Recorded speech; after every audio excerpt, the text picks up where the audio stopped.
Hello everyone, आप सब कैसे हैं? मैं उम्मीद करता हूं कि और अपनी पढ़ाई को बहुत। मैं Akash Kumar Rana ICT virtual classroom में आपका बहुत बहुत स्वागत करता हूं मेरे प्यारे बच्चों।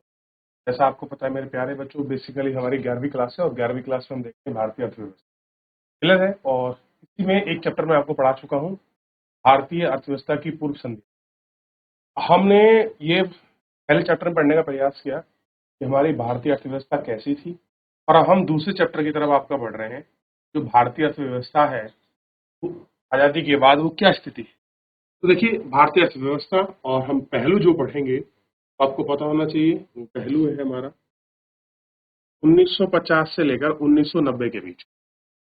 1950 और 1990 के बीच का जो पहलू है वो पहलू बेसिकली आपको देख, उस पहलू पे बेसिकली हमको बात करनी है। ये पहलू क्या है, कैसे है, इसी पर हम लोग बात। ठीक। और कह रहे हैं भारत की पंचवर्षीय योजनाओं का लक्ष्य, हमने 5 ईयर प्लानिंग करे हैं। 1950 से 1900 के क्षेत्र जैसे कृषि और उद्योग में अपनाई गई नीतियों को देखेंगे। एक नियमित अर्थव्यवस्था के गुण और जो उसकी सीमा है, हम उनकी गुण, सीमा, इन विवेचनाओं को हम लोग एक एक करके आपका लेक्चर में देखने का और आपका जानने का प्रयास करें। आइए शुरू करते हैं। और इसी में सबसे पहले हम ये देखते हैं कि भारत में योजनाओं का मुख्य उद्देश्य, यानी कि जो भारत में जितनी भी योजनाएं चलती हैं, मान लीजिए आज के समय में भी कोई भी अगर योजना चल रही है, कुछ ना कुछ उसका ऑब्जेक्टिव होगा, चाहे वो गरीबी को दूर करने हो, चाहे आपका इंफ्रास्ट्रक्चर को बढ़ावा देने के लिए हो। कोई ना कोई योजना, कुछ ना कुछ चीजें होती हैं जो किसी न किसी रूप में काम। तो विकास का ऐसा प्रक्रिया प्रारंभ करना है जो रहन सहन के स्तरों को ऊंचा उठाए। क्या कर सके? रहन सहन के स्तरों को ऊंचा उठाए, लोगों के लिए समृद्ध और वैधिकपूर्ण जीवन के नए अवसर उपलब्ध करें। ठीक। इन सभी चीजों को हम लोग देखेंगे। तो कैसे करना है? समृद्ध और अच्छा जीवन जीना है, और यही है प्रथम पंचवर्षीय योजना का लक्ष्य। आइए पंचवर्षीय योजना की तरफ आगे बढ़ेंगे। तो रहन सहन का स्टैंडर्ड, यानी कि जब हमारे रहन सहन का स्तर उठेगा तभी हमारा जीवन अच्छा होगा। अब आप मुझे एक चीज बताइए, रहन सहन का जीवन कब अच्छा होगा? जब हमारे पास पैसा होगा, हम इकोनॉमिकल आपका डेवलप होंगे। पैसा होगा तो हम चीजों को अच्छा कर सकते हैं, उनको बढ़ावा दे सकते हैं। क्लियर है? ये सारी चीजें आपका पैसे से ही, पैसे में ही इन चीजों का आपका क्या है, केंद्रण है। इन सब चीजों की आपकी जगह केंद्र बिंदु में हमको आपका। ठीक। 15 अगस्त 1947 को हम क्या हो गए, आजाद।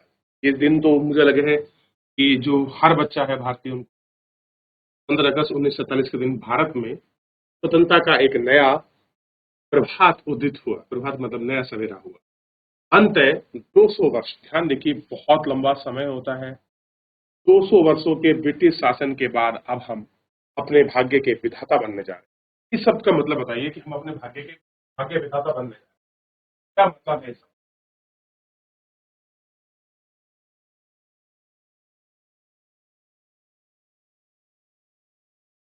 अब राष्ट्र की नव निर्माण कार्य हमारे अपने हाथों में था। स्वतंत्र भारत के नेताओं को अन्य बातों के साथ साथ यह भी तय करना था कि हमारे देश में कौन सी अर्थव्यवस्था प्रणाली सबसे उपयुक्त है, जो केवल कुछ लोगों तक ही नहीं, सार्वजनिक कल्याण। जवाहरलाल नेहरू को समाजवाद का प्रतिमान सबसे अच्छा लगता था। जवाहरलाल जो आपके नेहरू थे उस समय के, बड़े आप मान सकते हैं कि उनका विचारक, उनकी सोच बड़ी अच्छी थी ऐसा माना जाता है। और वो आपके समाजवाद को फॉलो, उस समय समाजवाद की बड़ी लहर थी, क्योंकि उपनिवेशवाद चल रहा था। और उपनिवेशवाद क्या था, लोगों को लूट खटोस करके अपना लाभ कमाना था, जब समाजवाद सब लोगों को, सब वर्गों को साथ लेकर चलने की आपकी सलाह देता रहा। तो सबसे अच्छा लगता था किसका? समाजवाद का प्रतिमान। किंतु वे भी भूतपूर्व सोवियत संघ की नीति के पक्षधर। लेकिन अगर आप पढ़ोगे तो ये विचार कहाँ से आया था? भूतपूर्व रसिया, यानी कि पहले यूनाइटेड नेशन ऑफ क्या था, संयुक्त संघ था। यानी कि रूस एक बहुत सारा यूनाइटेड बना हुआ था, बाद में वो आपका संयुक्त राज्य टूटकर ओनली रूस रह गया। तो ये कह रहे हैं कि वो आपका उस नीति के भी पक्षधर नहीं थे कि सारी चीजों को आपका सरकार के पास ही आवंटन हो, यानी कि इसमें एक कमी थी, निजी संपत्ति का इसमें कोई ऑप्शन नहीं, इसलिए वो चीज को पक्षधर नहीं थे। इसलिए उत्पादन के सभी कारक संसाधन, खेत और कारखाने सरकार के स्वामित्व के अंतर्गत। अब इसमें क्या हो जाएगा, तो ये आपका समाजवाद है। कौन सा? सोवियत संघ का। इस समय में प्रॉब्लम क्या है कि जो भी प्रोडक्शन होगा, उत्पादन होगा, सब कुछ क्या होगा, आपका सरकार के स्वामित्व में।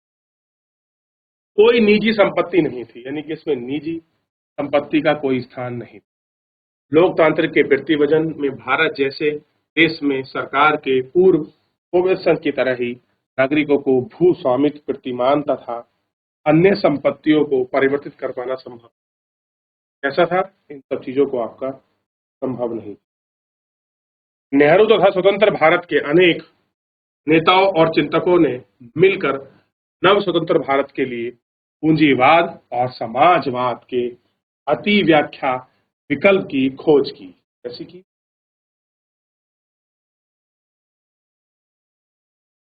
बुनियादी तौर पर यदि भी हमें समाज से सहानुभूति थी, फिर भी आर्थिक प्रणालियां अपनाई उनके विचार में समाजवाद श्रेष्ठ था। कैसा था? जो समाजवाद था वो आपका श्रेष्ठ था, किंतु कमियों से मुक्त था। इनके अनुसार भारत एक ऐसा समाजवाद समाज होगा जिसमें सार्वजनिक क्षेत्र होगा और इसके अंतर्गत जैसे निजी संपत्ति, लोकतंत्र।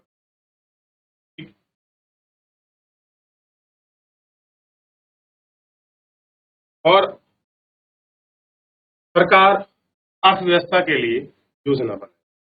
निजी क्षेत्रों में योजना का प्रयास एक अंग बना दिया गया है और उसको प्रोत्साहित किया जाता है। औद्योगिक नीति का प्रस्ताव 1948 में भारतीय संविधान के निदेशक सिद्धांतों में भी यह दृष्टिकोण है कि वर्ष 1950 में प्रधानमंत्री की अध्यक्षता में योजना आयोग की स्थापना की गई। इस प्रकार पंचवर्षीय योजनाओं के युग का सूत्रपात हुआ।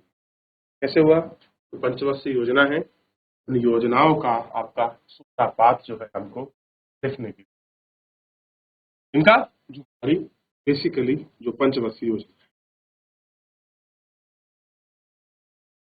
सब चीजें आपका देखने के लिए, तो किस तरीके से हुआ, कैसे शुरुआत हो रही है, किन चीजों को लेकर हम लोग चलेंगे, क्या क्या हम देखेंगे, वो सब ठीक है। अगर हम भाग्य विधाता बने हैं, हमको अपने भाग्य को इस तरीके से चलाना है ताकि हमको किसी के ऊपर निर्भरता हमारी ना रहे। ये हमारा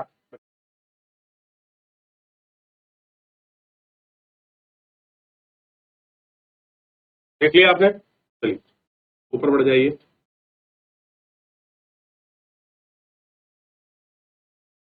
अब बात करते हैं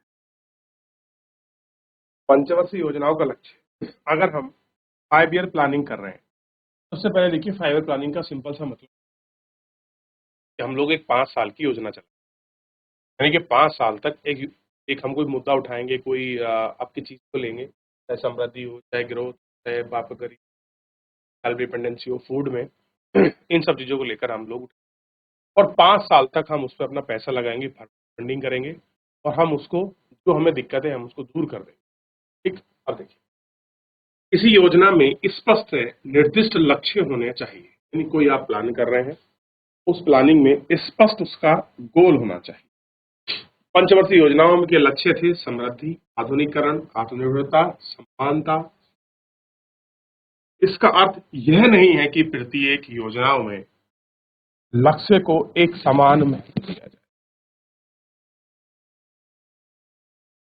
सीमित संसाधनों के कारण प्रत्येक योजनाओं में एक लक्ष्य का चयन करना पड़ता है, क्या देखना पड़ता है, चयन है वो करना पड़ता है।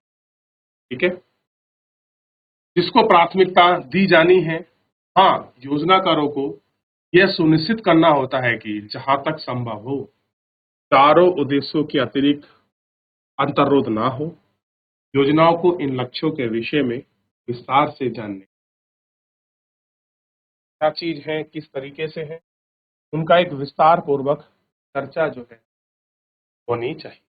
ऐसी होनी चाहिए चर्चा हमारी, विस्तार पूर्वक। तो हम उस रिजल्टेंट पर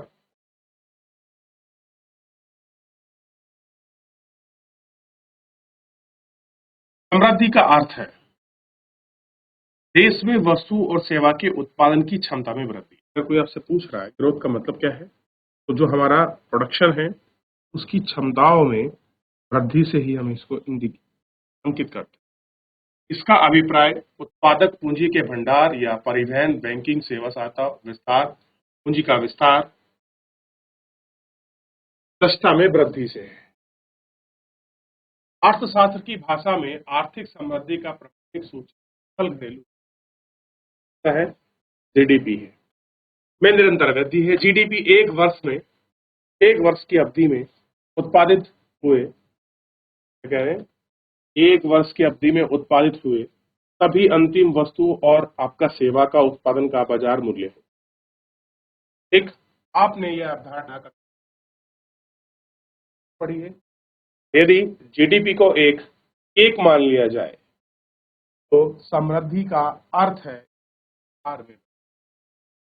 समृद्धि का मीनिंग क्या, जीडीपी को कितना अच्छे समझाया। जीडीपी एक है, आकार बढ़ रहा, हम क्या कहेंगे, दिस इज गॉड, या आप कह सकते हैं कि ये क्या है, आपका समृद्धि। देखिए वृद्धि अलग होती है, वृद्धि वाली चीजों का बढ़ना, समृद्धि अलग होती है। समृद्धि में इकोनॉमिकल जो आपका स्थिति है उसमें बहुत आपका डेवलपमेंट क्लियर है। डेवलपमेंट और वृद्धि दोनों अलग चीजें। यदि एक का बड़ा होगा, उपभोक्ता उपभोग कर पाएंगे, कह रहे कि एक बड़ा होगा तो अधिक लोग उसको उपभोग कर पाएंगे, यानी इसको खा पाएंगे, कंज्यूम कर पाएंगे। यदि भारतीय जनता को अधिक समृद्ध और विविधतापूर्ण जीवन यापन करना है तो वस्तु और सेवा का अधिक उत्पादन करना पड़ेगा। क्या करना पड़ेगा, अधिक उत्पादन करना पड़ेगा। देश का सकल घरेलू उत्पाद देश की अर्थव्यवस्थाओं के विभिन्न क्षेत्रों से प्राप्त होता है। ये क्षेत्र है कृषि क्षेत्र, औद्योगिक क्षेत्र, सेवा क्षेत्र। इन क्षेत्रों के योगदान से ही अर्थव्यवस्था का ढांचा तैयार होता है। कुछ देशों में सकल घरेलू उत्पाद की समृद्धि में कृषि का योगदान अधिक। बहुत सारे ऐसे जीडीपी है जहां पर हम आप देखेंगे एग्रीकल्चर का जो योगदान है वो कैसा है, तो कुछ में सेवा क्षेत्र में वृद्धि योगदान अधिक कर, यहीं पर क्या है, सर्विस सेक्टर। ठीक, ये तो समृद्धि का मतलब अगर आपको पहचाना जाए तो आप देख सकते हैं। ठीक, देखिए ये सारे बुक्स भी हम अभी पढ़ेंगे, पहले एक बार थोड़ा सा पॉइंट आउट हो जाए। समृद्धि का मतलब क्या है, उत्पादन क्षमताओं में वृद्धि को ही समृद्धि के रूप में रखा है। ठीक, किस तरीके का चयन है,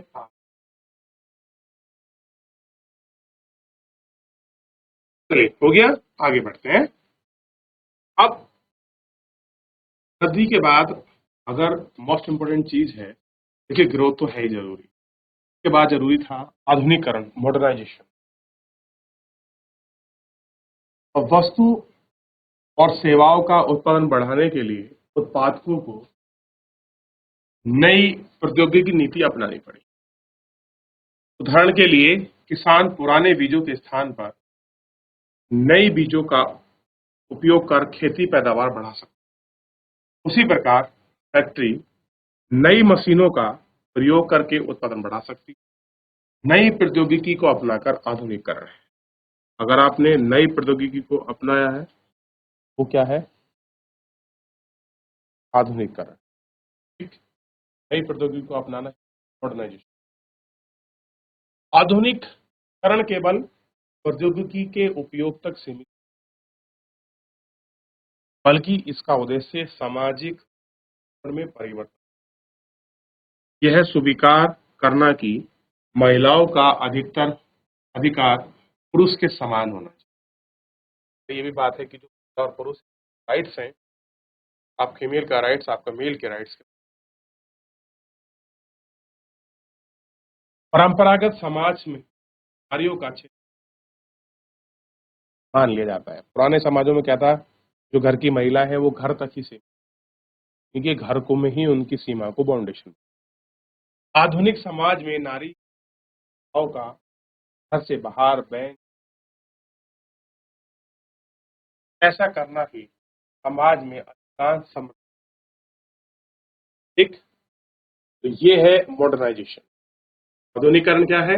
नई नई चीजों को अपनाकर, टेक्नोलॉजी को अपनाकर सब चीजों को करना ही आधुनिकरण है।